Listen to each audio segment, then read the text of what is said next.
Aunque el Holocausto es más conocido por lo que pasó en Polonia, fue mucho más duro en el Báltico que en Polonia. Digamos que no están muy a favor de las políticas rusas. Directamente los van a echar del país. La población ha sido casi toda de origen alemán. Va a ir a por él, va a ir a cogerlo y se lo va a llevar a comisaría directamente. Y ya ha habido casos de turistas que han acabado en la cárcel por eso mismo. Así que cuidado. Riga, capital de Letonia, una de las ciudades más importantes del Báltico desde hace 800 años. Con una temperatura media de unos menos 5 grados en invierno y unos 20 en verano, no es el sitio más caluroso del mundo, pero a más de uno no le va a importar, porque está en el país europeo con mayor número de mujeres por cada hombre, y además son de las más altas con una media de 1,70. Es la ciudad con más edificios de estilo Art Nouveau del mundo, y tiene unos cuantos sitios que merece la pena visitar, así que vamos a dar un paseo. Libertad es una palabra que los letones valoran bastante, sobre todo porque han estado ocupados por otros países desde el año 1200, alemanes, suecos, polacos, rusos, alemanes otra vez, rusos otra vez. Letonia como país no tiene, ni 100 años de historia, y eso sí lo contamos desde la primera vez que se independizaron, porque si contamos los años efectivos sumarán unos 30 más o menos. Pero la ciudad de Riga tiene muchísima historia, se fundó hace 700 años y ha sido siempre una de las ciudades más importantes del Báltico, o la que más. Incluso ha sido de las ciudades más importantes del Imperio Sueco, del Imperio Ruso, del Imperio Polaco-Lituano. Ha sido súper importante en todas las etapas de su historia. Y ahora mismo es la ciudad más importante de Letonia. Pero sorprendentemente la mayoría de la población solo ha sido letona, desde que se independizó Letonia. Antes de eso, antes de la Segunda Guerra Mundial, la población ha sido casi toda de origen alemán. Desde las cruzadas del norte en el siglo XIII, lo que ha venido aquí desde Europa siempre han sido alemanes, porque vinieron cruzados alemanes con sus familias alemanas, con ellos vinieron artesanos alemanes, mercaderes alemanes y un montón de alemanes, y se han quedado a lo largo de los años, porque ese núcleo de mercaderes de población rica que se quedó con todas las tierras y al final con el poder en la región, pues ha ido perpetuando esa colonización alemana que duró durante 7 siglos. A ver cómo lo explico. En este preciso lugar, en Letonia, hubo una cruzada hace 800 años. Sí, como las de Jerusalén, pero aquí, en el Báltico, enfrente de Suecia. Vivían tranquilamente comerciando con ámbar y entre asaltos de vikingos, hasta que un señor decidió que ya estaba bien de que esos paganos del norte no rezaran como Dios manda. Así que vinieron aquí miles de caballeros alemanes a explicarles cómo iba el tema de la Biblia y la cruz y todas esas cosas.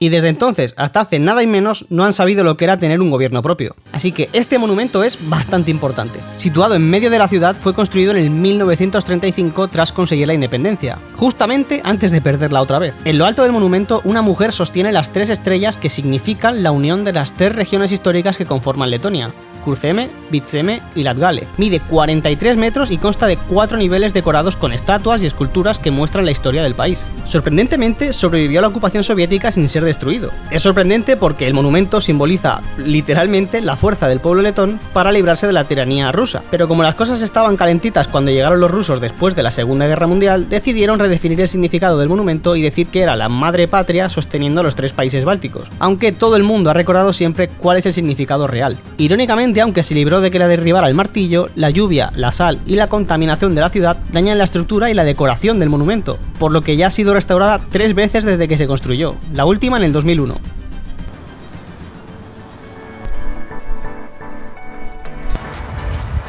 Letonia solo tiene 1,5 millones de habitantes, así que el 90% de la población habla por lo menos otro idioma. La gente de menos de 40 años, prácticamente todos hablan inglés.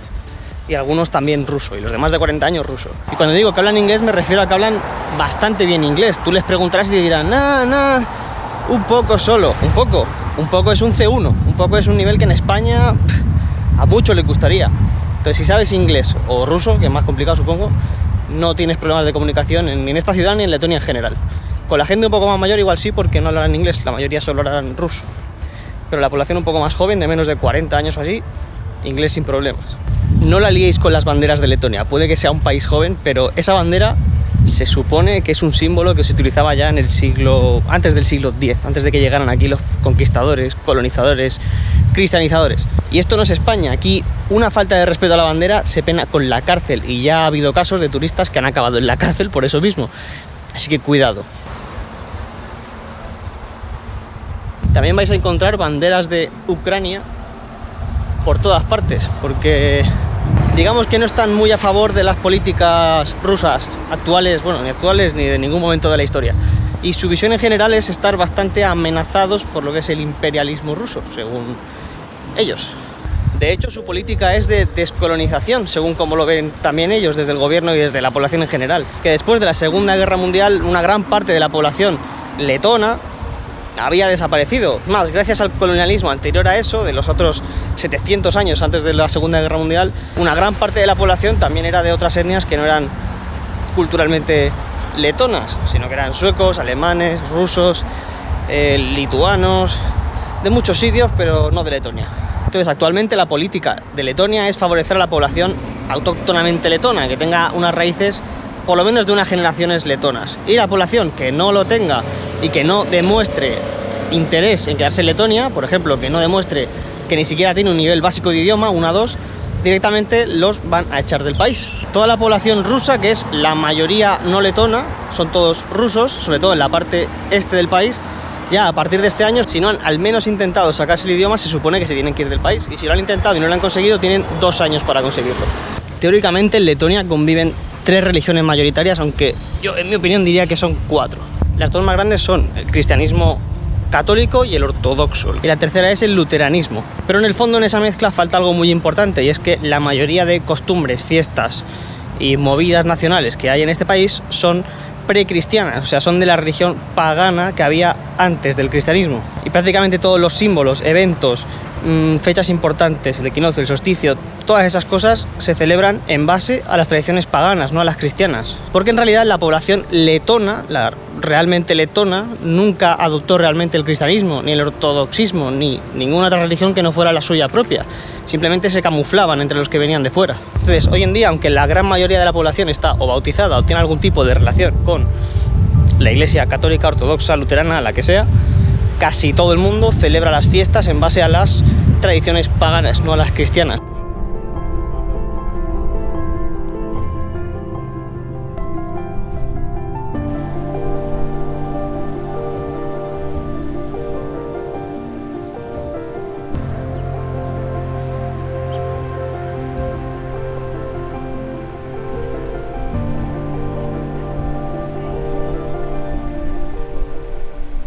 Y en cuanto al judaísmo, aquí había una población bastante importante de judíos hasta la Segunda Guerra Mundial, como bien podréis suponer.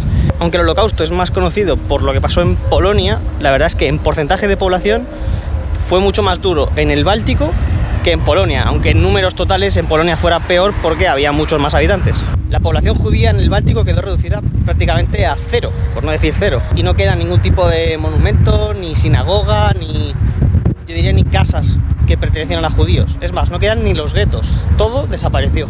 Después de la Segunda Guerra Mundial, las cosas con los soviéticos se pusieron un poco feas. Pocos letones vais a encontrar que no le entren escalofríos solo de pensarlo. Y como en todos los países bajo influencia soviética, sufrieron unas condiciones sociales bastante duras. Sobre todo con el KGB, espías, chivatos, interrogatorios, deportaciones... Y este edificio es una prueba de ello que sigue en pie. Construido como un edificio residencial y comercial en el 1912, se utilizó con esta finalidad hasta la ocupación soviética, cuando el KGB decidió que era un buen lugar para asentar su cuartel general en Letonia. Hasta el 91 se realizaron secuestros e interrogatorios en el edificio. Actualmente aloja un museo ambientado en las operaciones del KGB en el edificio y en el país.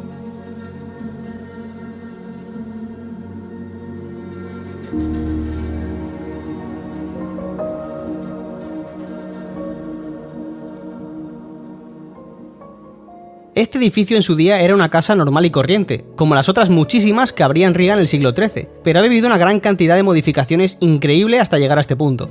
Se construyó por orden de la Hermandad de los Cabezas Negras, como lo oyes, los Cabezas Negras. Al parecer eran un grupo de mercaderes ricos y solteros, importante, que se dedicaban principalmente a montar las mejores fiestas de la ciudad. La fama les viene de antes, a parecer de Tallinn, en Estonia, donde también se dedicaban a patrullar la ciudad y poner pasta y hombres para defender la ciudad si hacía falta. Pero aquí en Riga se les conocía por las fiestas y el casoplón este que se montaron. No se sabe de dónde les viene el nombre. El patrón es San Mauricio, que es negro, pero claro, no sabemos si fue antes el nombre o el patrón, entonces no queda muy claro. Aquí ya no se montan las mejores fiestas de la ciudad, ahora mismo es un museo donde ver un montón de armaduras, escudos, muebles, tapices, ya sabéis, esas cosas de los museos.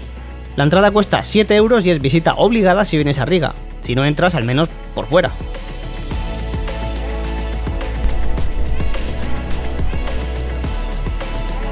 Como he dicho, los cabezas negras eran comerciantes. El tema del comercio ha sido muy importante en el desarrollo de Riga. Antes de que fuera una ciudad como tal, los habitantes de la zona cambiaban ámbar por metales a los países de más al sur, y está en un punto estratégico entre Rusia, Europa Central y Escandinavia, que ha hecho que por aquí siempre hubiera mucho tráfico. Y la presencia de tantos mercaderes ricos y aristócratas trae historias curiosas. Cuenta la leyenda que a un rico comerciante de Riga se le denegó el acceso al gremio de mercaderes de Riga allá por el siglo XV, en pleno apogeo de la Liga Hanseática y del comercio por el Báltico, lo que obviamente le cerraba muchas puertas al señor mercader. Como no le hizo mucha gracia, compró la casa de enfrente de la sede del gremio y mandó colocar 2 estatuas de bronce de 2 gatos negros, en actitud agresiva, mirando hacia el otro lado de la calle, directamente hacia los que le habían rechazado. El gremio terminó por ceder y, negociando con el mercader, consiguieron que le diera la vuelta a los gatos para que miraran hacia otro lado.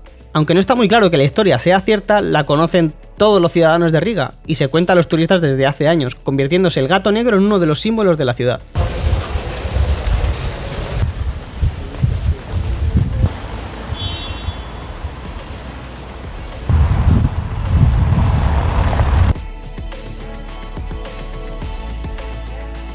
También hay un problema bastante serio en lo que es, no sé si solo en Riga, pero vamos, creo que es en el país en general, con el alcohol y el alcoholismo. De hecho, es algo que está bastante mal visto. Está penado beber por la calle, incluso ir borracho por la calle. Pero es porque es algo bastante común. Aquí la gente tiende mucho a beber demasiado. Hay muchísimos alcohólicos por la calle, gente que directamente no se puede sostener, liándola, molestando a la gente. Y es algo, como digo, bastante mal visto y que está intentando controlar bastante la policía. Si ve a algún borracho por ahí, va a ir a por él, va a ir a cogerlo y se lo va a llevar a la comisaría directamente.